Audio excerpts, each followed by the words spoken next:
special finance at 7:20, right here. We're not going to move. We'll do our finance meeting here, and then at our normal course of business during the board meeting, there's a resolution approving it on behalf of the Board of Supervisors. So I guess I would, can we do I'll ask our state rep in the back, welcome.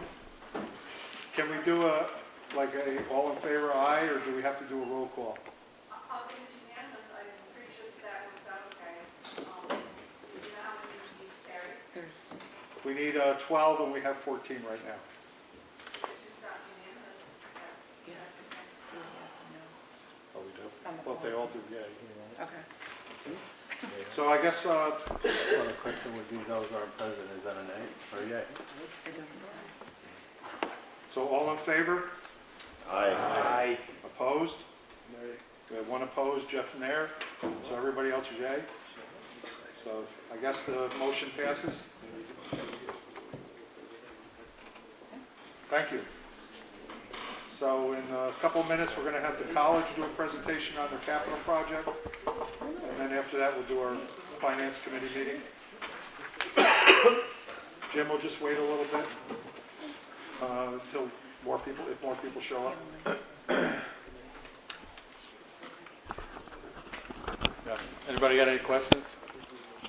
Is there any action for a town to take now to adopt this, or as a next step? That question came up a long time ago. And you probably should have your town board adopt it. Okay, go for it. So basically, I think what we decided is that these shared service agreements that relate to the town, like, you know, do you want to contract with IT services or real property? Right. That would take an agreement with your town board. So the county's putting it in motion to do so on our end, but it can only work if your town board votes in. So, And I guess if you don't have somebody else in contract with it. Right. So how we're doing this too is all those things that are for the town. The county will do one general resolution that will encompass all the towns, not each specific individually towns like we've done in the past. So when we pass a resolution for IT services or HR services, it's going to be specific to all the towns, okay? So you can come in on that. You just got to take it to your full board if you want to go with it. I know we didn't get it into the plan, but I still want you to work on trying to be able to audit our courts next year for us. I think that would be a help from the controller's office. Oh, yeah. Would save us all some money, wouldn't it? He's got You could do that yourself. We got a shady course. You have The town board can do it. Yeah. Ron, real property assistance, we've been just contracting with that, but I think we did do a resolution. Yeah, We did a blanket resolution. And how about highway? they're already in existence, too, and they're blanket, too. Yeah, but the towns need to do a separate resolution. You did, probably. You probably already have it, right, Yeah, we did one through Public Works, and then all the towns kind of circulated it and did it, so that if need be, you know, we have an agreement. That was before the shared service plan, really. But Do we need to Yeah, it was do this every year? No. There's also another one we could probably do next year, that's Kronos, is what we're finding out, Yeah. that we can, through Kinderhook with Pat, since the county has already implemented Kronos, they've come out and said that they can basically do shared services using the county's platform, okay, and contract for your towns, which save you guys some bucks.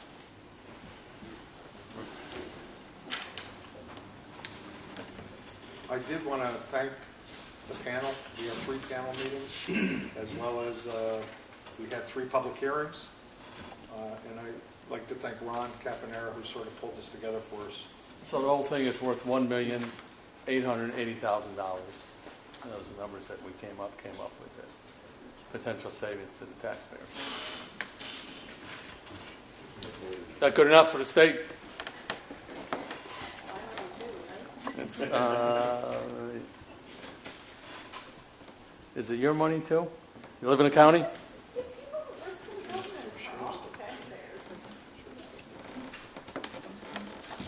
Are those summarized in this nice handout? Yeah, they are.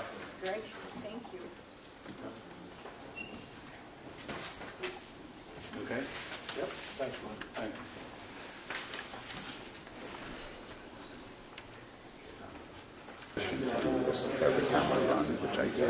I couldn't get it by looking at Columbia County, but let me see. Yeah, this is I know it, of course it is. It's outrageous, outrageous. Yeah. I did it. Okay, as most 51704. people know, I've asked Jim Campion, president of Columbia Community College, to come and talk to us about the capital project that they're proposing. I also, before we get started, want to congratulate the college on being the #2 community college in New York State, as well as number 27 in the country. Thank you. Congratulations.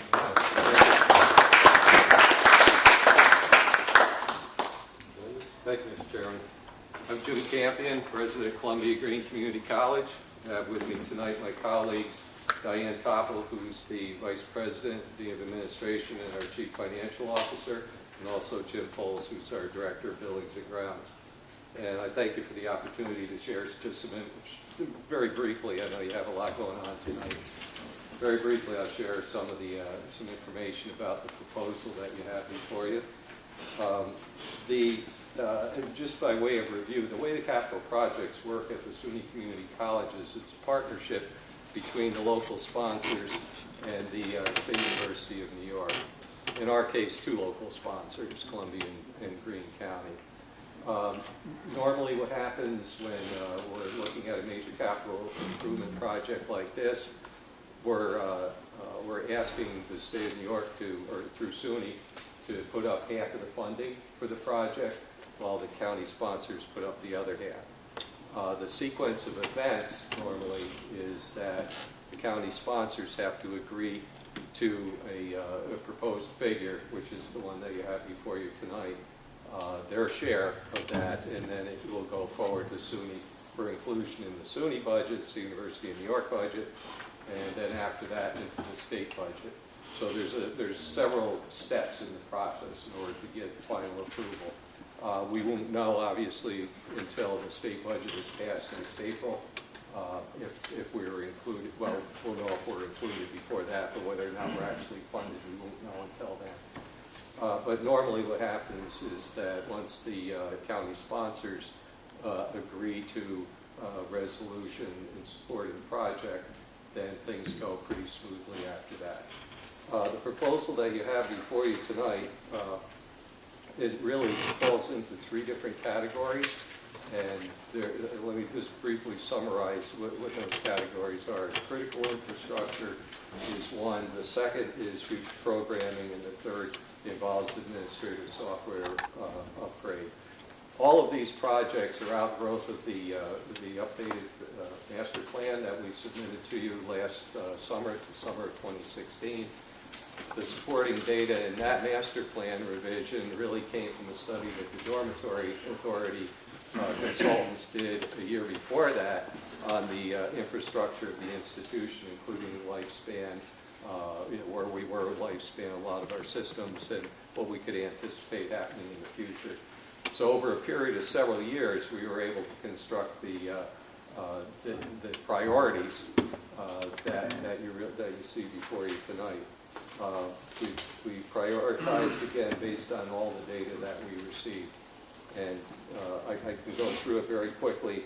If anybody has any questions, you want more detail, we can certainly do that. The first part, the critical infrastructure portion of the proposal, really does involve the upgrading of our heat pumps. Our main building is, as you know, geothermal, based for heating and cooling. We were one of the first large applications of that technology on the East Coast when we installed it in 1997. So we really took a leadership role in green energy, as it were, back in the late 90s. That system now is, many of the components of that system are at the end of their useful lifespan. So that becomes a really critical part of what we're proposing to you tonight. We have to replace heat pumps. We have to replace all those things that you see listed there. The big ticket item is the roof of the main building.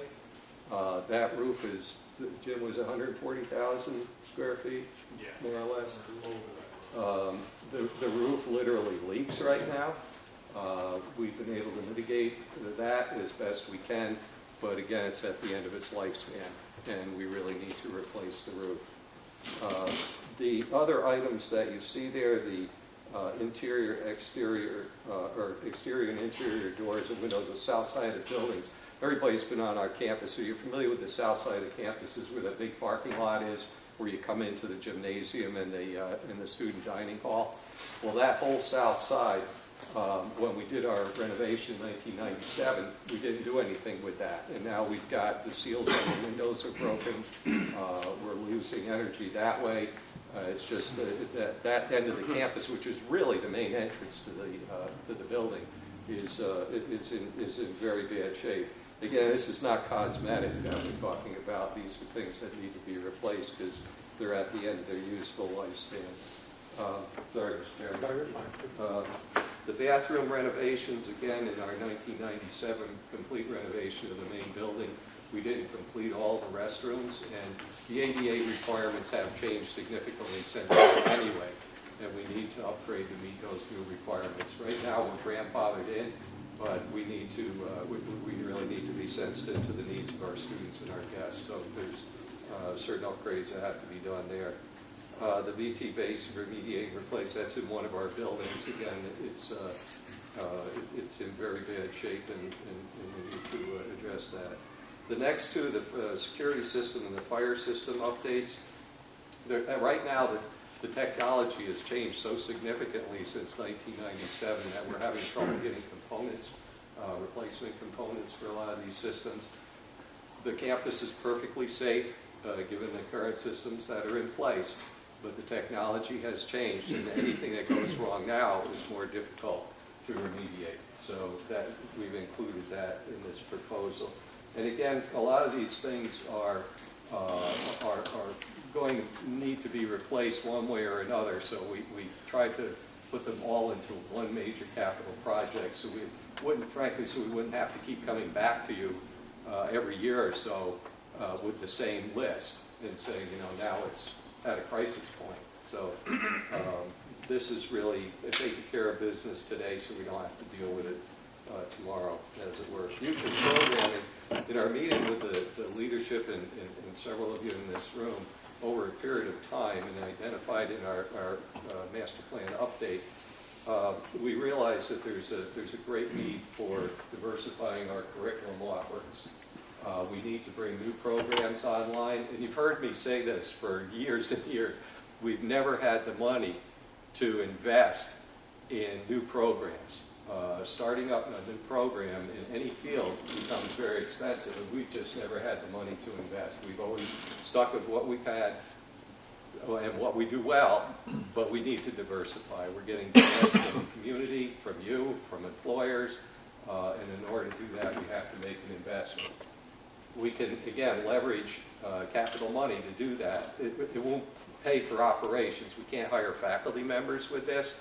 But what we can do is outfit labs, and we can make a substantial investment in new programs. Some of the new programs that we've been looking at, again, coming out of the master plan, cybersecurity program. Some of you know that we already have, we're well down the road on a construction technology and historic preservation program. We're looking at some programs in the health services area, yet to be identified.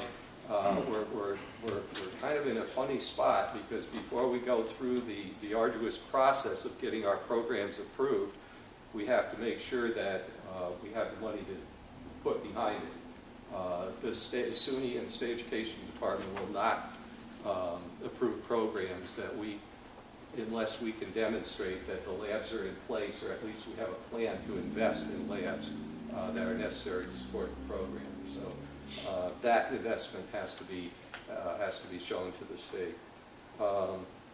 When you look down here, repurposing the block building, that's that ugly brown building on the west side of the campus, which is basically our attic in our storage facility right now. Has seasonal storage. We'd have to move that out and put that in another much smaller and more efficient facility. But that becomes That block building is really where the construction technology program would be housed. It's a great space for that. There's no water up there. There's no connection to our wastewater plant, so all those connections have to be made. Building has to be brought up to code. This would include money for equipment for that particular program.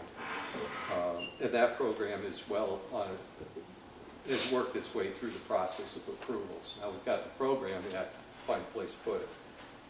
Repurposing, just very quickly again, the repurposing and renovating, there's a couple of rooms mentioned there. 508 and 404 is not going to mean much. Those are just kind of designated spaces. One's an abandoned photo lab. When we used, when photo labs were necessary before all the digital age came in with cameras. We have an old room it's a very sizable room that was a photo lab that can be repurposed for some other curriculum.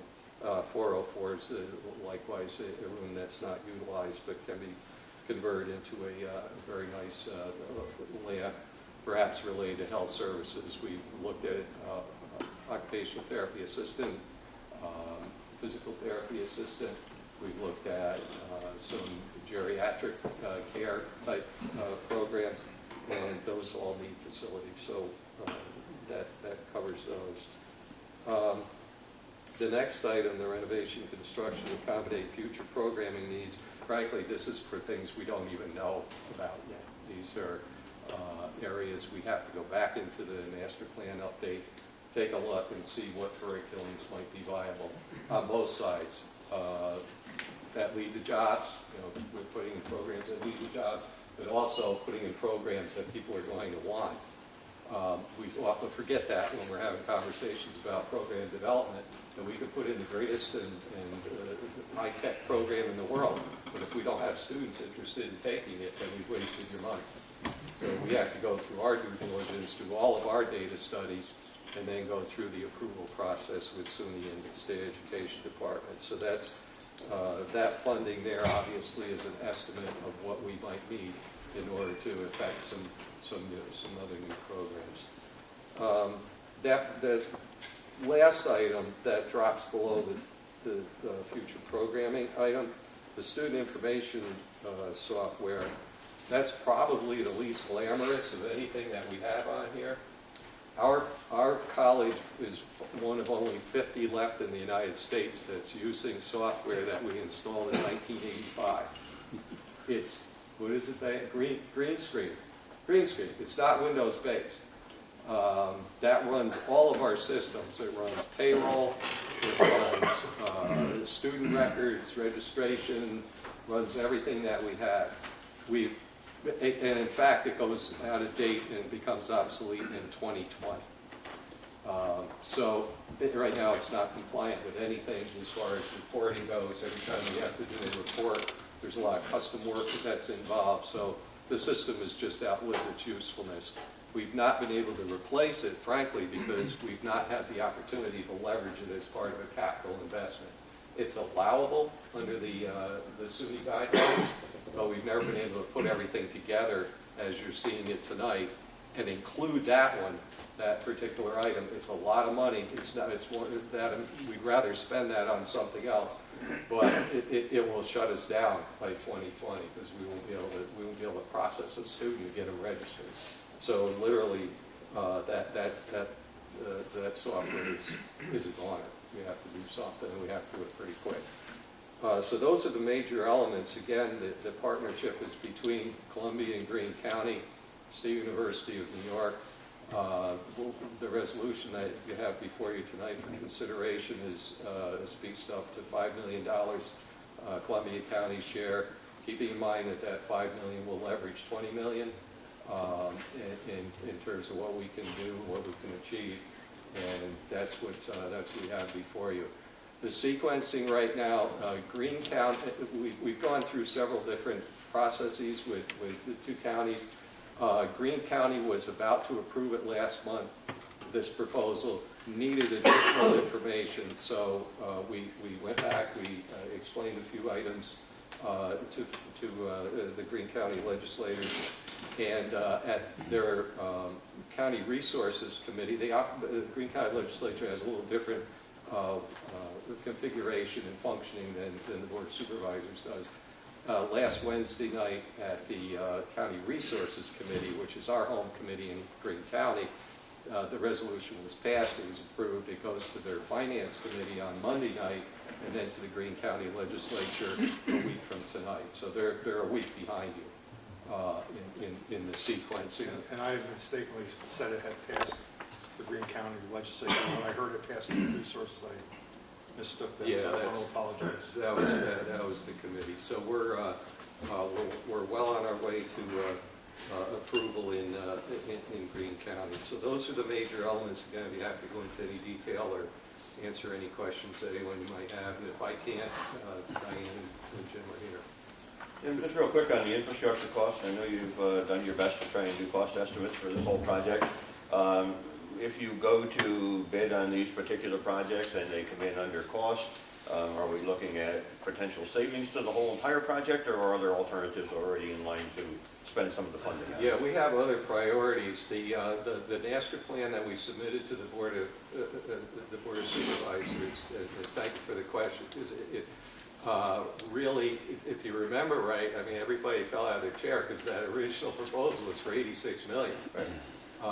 And that included a lot of projects. So I would say if there are, these numbers are probably pretty close, but if there are other things that can be funded, it's just going to be more of an investment in the future. And again, so we don't have to keep coming back to you. So if we approve up to $5 million, we'll be borrowing $5 million. Well, yeah. Anything else I can answer? Don? Yeah, I'd like to, I first want to express my appreciation to the chair for having included me on the subcommittee that looked into this. Second, I want to say that I'm very supportive of this project after having sat and talked with you about it, and on a couple of reasons. You may not know this, but in my professional life prior to this, I was in higher education administration, both in college and the university level. And this is a very, very competitive marketplace that Columbia Greene finds itself in for students. And students today are looking for two things. They're looking for programs and they're looking for facilities. And I think the wisdom of this project is that it combines both. We have a handsome facility in that campus, and we don't want it to deteriorate, because that will draw students, as will the new programming, which I think has also been very creatively developed. And I want to compliment you on that as well. This is a sort of build it and they will come. Don't build it and they won't come. And I think it's really important to pursue this, and we do have the partnership with Greene County that's coming forward with their fair share as well. So anyway, thank you. I think it's a great plan. Great, thank you.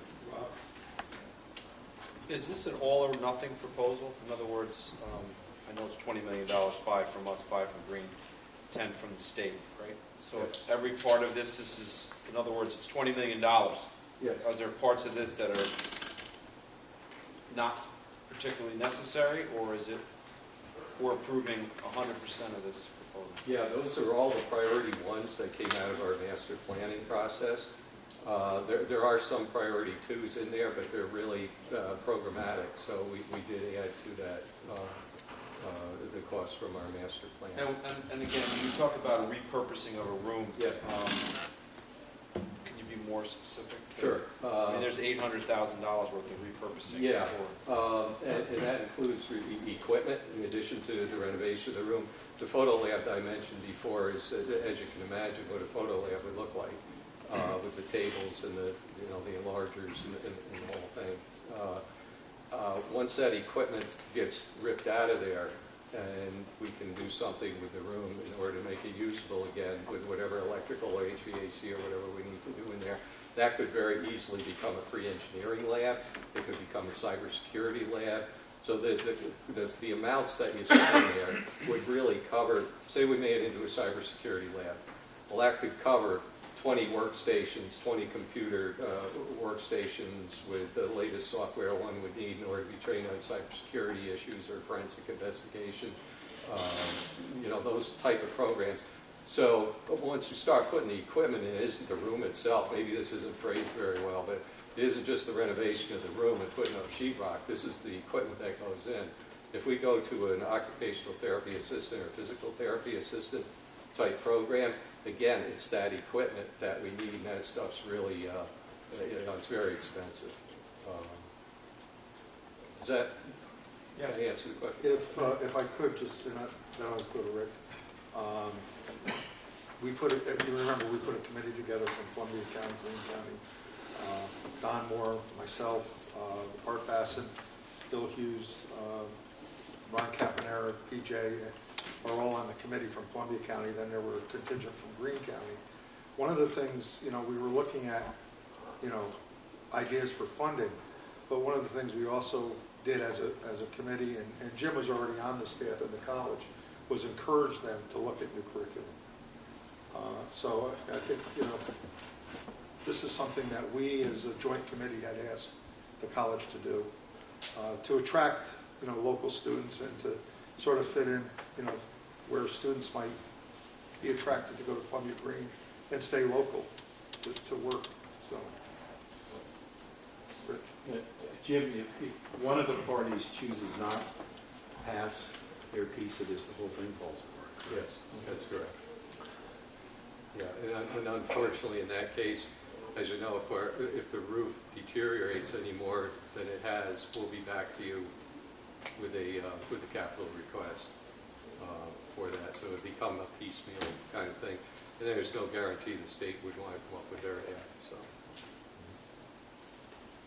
And based on that, the state funding, when you go after the $10 million from them, if the two county sponsors have agreed to the $10 million, are they likely to do that, or are they likely to come back if they were only going to give you 8, and then what happens to our share? Does the proportion stay the same, or? No, it's a great question.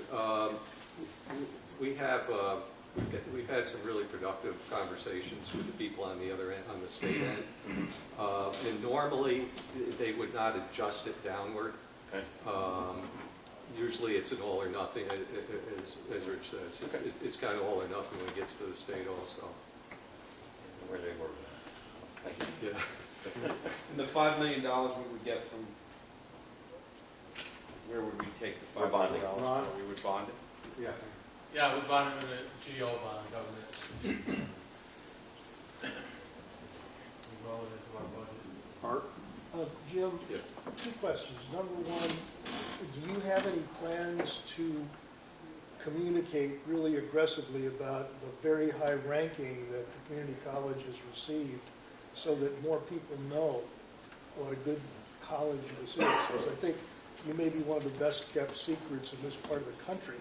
That's part one. Part two, do you have an active recruiting program at high schools in the county and in Dutchess County and in Greene County to go to the schools, talk to the seniors, present your curriculums, talk about what a great place this is? Is that something that's part of your routine to encourage enrollment? Yeah, let me thanks for the question. I think, let me answer it this way. We have a new public relations person that we just brought on board who is an expert in social media. I think we know that communicating with students now is through social media. It's not through the newspapers as we're used to, although readership is still up. So we try to meet the students where they are, and the person we brought on board has expertise in this. In fact, she constructed a great campaign for a private university in Albany, and her work was so good that we had the opportunity to hire her, and we did. So she's putting together a whole communications plan that's going to help out with the very things that you're talking about. It's getting out the information about our rankings. You know, the students told us, student opinion survey last year, he told us that we're number 1 among the 30 community colleges in 22 areas, from academic programs to harmony on campus to, everything except, I was going to say food in the cafeteria, but that even got good grades. So we have that information that the new survey that came out that Chairman mentioned, number 2 in the state, number 27 in the country, out of 720 some community colleges. That information is getting rolled into a new kind of public relations campaign, but it's really geared first at parents of students as the influencers, and also at students, guidance counselors, and so on. We have kind of a hierarchy of how decisions are made, how we know people, students make their decisions. Remember, an older audience also has to be reached, which we're doing. We have the higher age group that have joined us, average age 26 at the school, so we're reaching them. As far as the local high schools, we're in every school in the 12 public school districts. In Columbia and Greene County, we're in at least once a month or once every 2 months with our representatives. Dutchess County, you mentioned, I can't address that one. We're bound by service area agreements that keep us in Columbia and Greene County. But if there's some leakage into Dutchess County or Ulster County, well, oh well. We support Dutchess County High Schools, we can't recruit there? We can't specifically recruit in the high schools, although our presence is in there. They know about it. So we have a lot of students that have come from Northern Dutchess, Pine Plains High School, Red Hook High School. We have a lot off of the top of Ulster County. But to go physically in there becomes problematic. Why? There's service area agreements that SUNY has for each community college. Just like we don't want Hudson Valley to set up a satellite in Columbia County. We can't go aggressively into Greene County or Dutchess County. But if our advertising spills over in there, they know about us. So It's a different situation because we have school tax money going to schools. yeah, We're not, Oh, we're not yeah. asking Hudson Valley to come to where their school taxes aren't being supported, but if we're supporting school taxes to a Dutchess County High School, I see no reason why we shouldn't insist on your ability to recruit Yeah. there. Well, we do recruit, we know who the students are that attend those out-of-county high schools because of the residential addresses, and they all get letters from us. So we're just discreet in how we do it. Jim, a lot of the towns have fairly extensive communications vehicles at the town level, newsletters and email lists and stuff. If you could send us material on a periodic basis, we could communicate it to the families in our towns, which might be another element of this communications process. That'd be a big help. And also the suggestion came our way, which I think is a really good one, that we do send our team out. If you would be kind enough to allow us to come and talk to your town council meetings or whatever forum you think appropriate, we'd be happy to come out at any time to talk about the college. You just let us know when and where, and we're there. Jim, just one question on the timeline for this. It's Yep. really important for Yep. us right now, myself, to the budget for 18. If the governor passes this as a budget in April, what's your timeline for construction? And the bottom line is, my question is, do I got to budget something as a capital project for the college for next year, 2019? If it's approved in April, we want to get underway with at least the engineering and the architectural stuff, and maybe some of the smaller projects, but it's not the $5 million, it's not going to be next year. What's your best guess? So I'm sitting here and I got to borrow money to pay for Yeah. those. Yeah, I understand. How much? Yeah. I don't need a number tonight. Yeah. I'm going to need that rather No, quickly, Yeah, whether that's $1 million, $2 million, or $3 million. Sure. I will need the budget then. yeah, and I understand the question, yeah. I think this is probably just for time frame, looking outward, this is probably at least, Jim, what, a 3-year project? I would say so. We're going to try to get the smaller projects done next year, and the block building probably ready for programming and classes next fall, if possible. So that's probably maybe, I'm thinking a quarter or less of the whole total project. Just so the supervisors know, the resolution tonight is not a bonding resolution. It's just a resolution committing to the Board of Supervisors that we will back this project.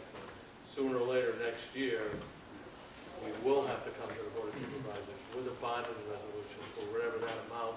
Well, it's going to be for $5 million. I'm not kidding you, it'll be $5 million. But I will band that accordingly over the 3 years, whatever time schedule and whatever amounts you put to that. That's how we'll do this. Very similar to the college or to the courthouse. Any other questions? Okay, thank you very much, everybody. Thank you. Thank you. President Jim. I'm going to ask Rick to call the Finance Committee meeting to order, and then Yeah, you do it. Committee members, we have 3 resolutions. First is a resolution to adopt the countywide shared service property tax ordinance. Need a motion? Make the motion. Second. All in favor? Aye. Opposed? Second resolution, authorizing various capital items in and for the County of Columbia, the maximum estimated cost of $2.7 million, and these are probably bans, correct? So moved. These will be bans. 1.8 million of this is for bridges, and 500,000 is for road pages, and 350,000 is for solid waste equipment. I'll second it. All in favor? Aye. Opposed? Number 3.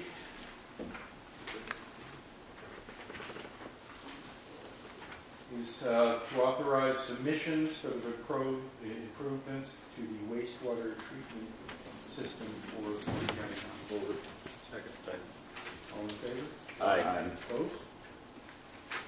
Any motion to adjourn? Motion. Second. All in favor? Aye.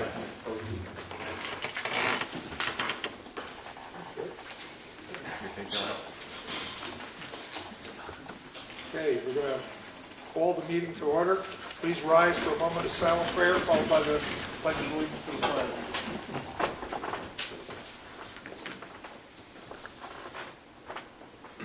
Pledge allegiance to the flag Of the United States of America and to the republic for which it stands, one nation, under God, indivisible, with liberty and justice for all.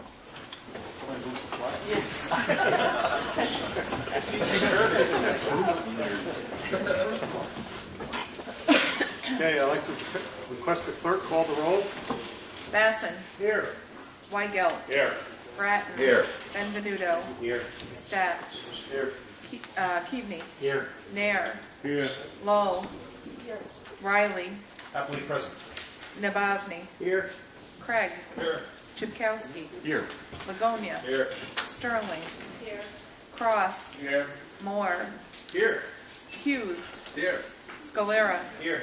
Guzzi. Here. Teal. Morel. Here. Knott. Here. Skoda.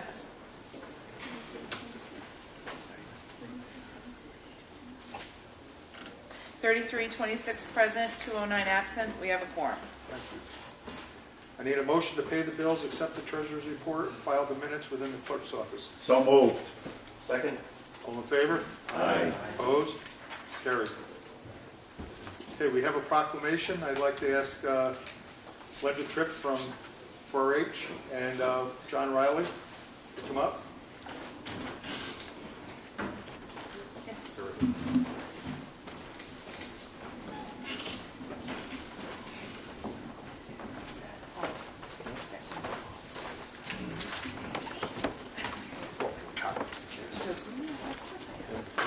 First. Yeah. Hi, everyone. Thanks for having us tonight. This is our...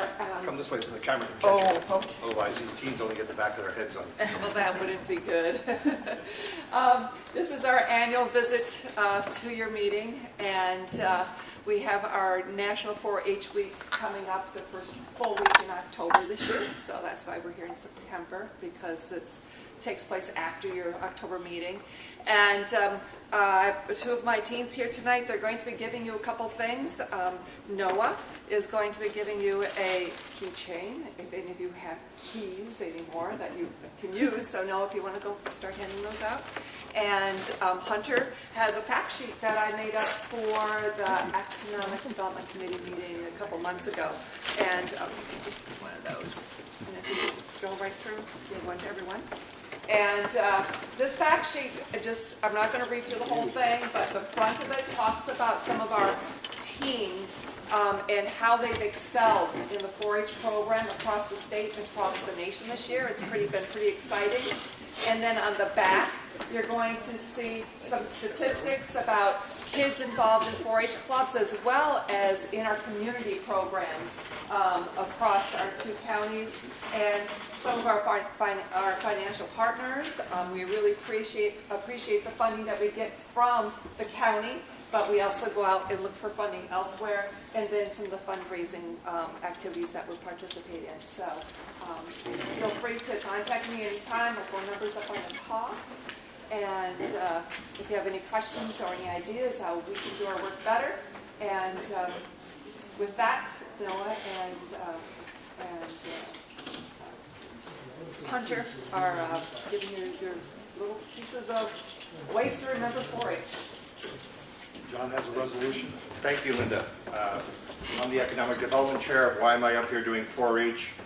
When I first took over the committee and Cornell Cooperative started coming in every month to give us their talks and update us on what they were doing, I gradually understood over the last 2 years now how important their work is regarding economic development in our county, their support of the current farms that we have, their support of the horticulture, but more importantly, the two youths here tonight and some of we've probably had 40 or 50 over the last 2 years come to our committee meetings.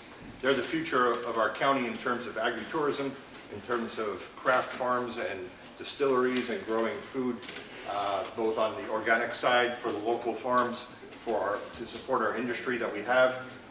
Obviously, agritourism, agriculture, small farms are all very vital components to our economic development, and that's why 4-H works so well with the Economic Development Committee.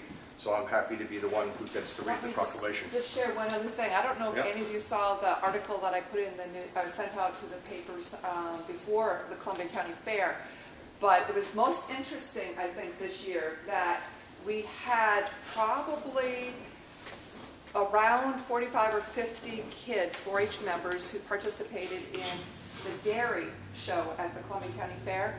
And of those, probably only 5 or 6 actually owned the dairy animal that they showed at the fair and actually live on farms. That means that most of those kids don't live on farms, but they're very interested in the business. And although they will often say that they do it because they love the cows, but that's where it starts. And so there's a two-pronged thing. First of all, we have kids who are learning about the dairy industry, and of course we have livestock and all that kind of thing, but this is an example. They're learning about the dairy industry, and then we also have farms that are partnering with them because those kids need to get those animals from somewhere, and most of them are not bringing them home to their backyard. So we have farmers in this county and this year I think there were 8 or 9 farms and farmers who then, we call it loan their animals for these kids to use. So these kids, all through the summer, once a week or more, are going to these farms and learning from the farmer and taking these animals out and practicing so they are able to be led and not dragged around in the show ring. And so it's really a great partnership, but it's showing how there is a lot of interest, and it's not only the kids who live on farms, although there are some of those, but then others. And we really need the kids who don't live on farms to be interested in farming.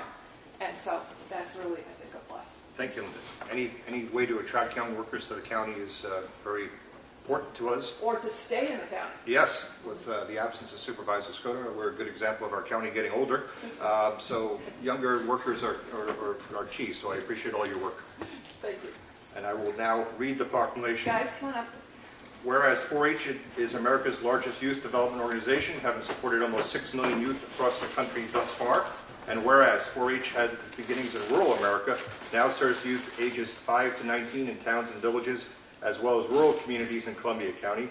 And whereas each of the 4 H's on the clover represent ways youth can grow and develop in 4-H. The first H stands for head, for critical thinking and problem solving. The second H stands for heart, for self-discipline, integrity, and communication. The third H stands for hands and serving others. And the fourth H is for health and choosing a healthy lifestyle. And whereas 4-H is delivered by the Cooperative Extension, a community of more than 100 public universities across the nation that provide experiences where young people learn by doing in hands-on projects in areas including health, science, agriculture, and citizenship. And whereas National 4-H Week showcases the incredible experiences that 4-H offers young people and highlights the remarkable 4-H youth who live in every corner of Columbia County and work each day to make a positive impact on those around them. And whereas 4-H recognizes and thanks the many volunteers who give generously of their time, talents, energy, and resources to the youth of Columbia County. Now therefore be resolved that Matt Morrell, Chairman of the Columbia County Board of Supervisors, does hereby proclaim the week of October 1st through October 7th, 2017 as National 4-H Week in Columbia County. Thank you, Linda. Thank you.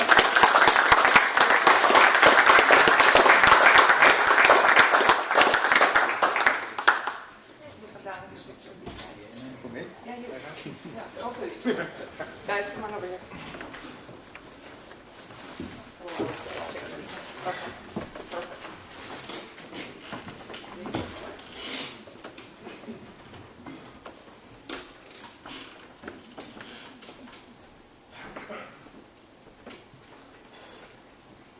Perfect.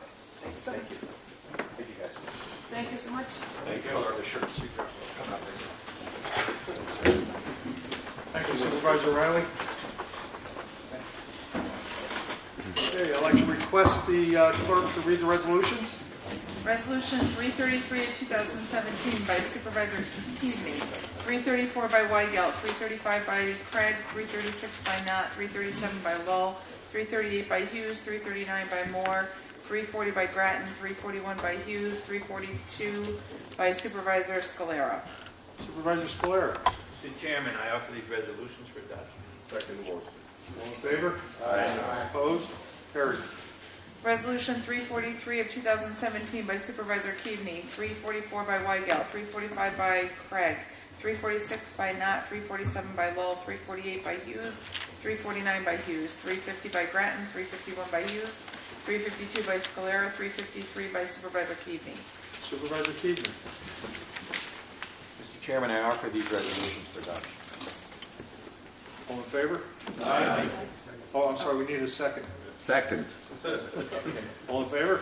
Aye. Opposed? Carried. Sorry about that. Resolution 354 of 2017 by Supervisor Weigelt, 355 by Craig, 356 by Knott, 357 by Lull, 358 by Hughes, 359 by Moore, 360 by Grattan, 361 by Moore, 362 by Scalera, 363 by Keaveney, 364 by Supervisor Weigelt. Supervisor Weigelt. Mr. Chairman, I'd like to offer these resolutions for adoption. Second. All in favor? Aye. Opposed? Carried. Resolution 365 of 2017 by Supervisor Craig, 366 by Knott, 367 by Lull, 368 by Hughes, 369 by Hughes, 370 by Grattan, 371 by Moore, 372 by Scalera, 373 by Keaveney, 374 by Weigelt, 375 by Craig, and 376 by Supervisor Knott. Supervisor Knott. Mr. Chairman, I offer these resolutions for adoption. Second the motion. All in favor? Aye. Opposed? Carried. Mr. Chairman, I'd like to vote no on 376. Okay. So the next one needs A third, Resolution 377 of 2017 by Supervisor Lull requires a 2/3 majority vote. So, Chairman, I'll offer up of a resolution that we do a roll call vote on that. well, I'll second it. all in favor? We gotta do a roll call. I know, I was Supervisor Lowell's with. Oh, I'm sorry. Second. I thought you Favor? did a special one. Sorry. I think I messed y'all up. Okay, so we'll go through the 2/3 majority vote.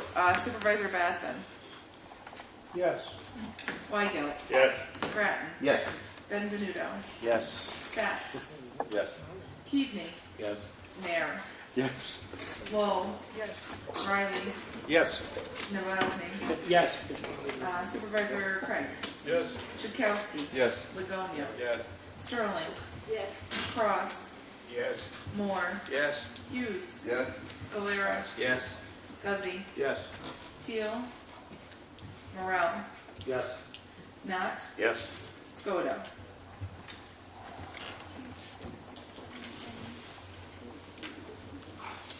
Uh, 3667A, 218 absent. The resolution passes. Thank you. And then the final resolution is 378 of 2017 by Supervisor Knott. Supervisor Knott. Mr. Chairman, I'll ask for a roll call vote for this. No. Don't we? Isn't that another? We don't have to have a roll call. Okay, I thought you did. So we You making a Make a motion? motion to approve this. I'll second it. All in favor? Aye. Opposed? Carried. Thank you. Do any supervisors have any business for the board? Supervisor Cross? Yes. Speaking for some of the churches in the county, I would like to invite you all to join in our annual Sweet Jesus Parade, which is on Saturday. Thank you. Supervisor Hughes? Just a brief statement because we won't do the whole